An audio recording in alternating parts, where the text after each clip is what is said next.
At age 38, Thomas Alva Edison was a widower and in poor health. Doctors advised him to live in a tropical climate if he wanted to continue living.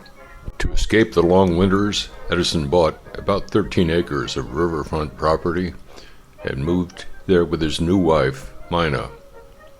She wanted a larger house, and they ordered 2 to be built up in Fairfield, Maine, where they were shipped by schooner and assembled there in 1886. Botany and horticulture were hobbies for Edison. Edison invented the electric lamp in 1879, but his filaments would only last a few hours. Traveling along the Caloosahatchee River near Fort Myers, he found wild bamboo, and he thought that might be an answer.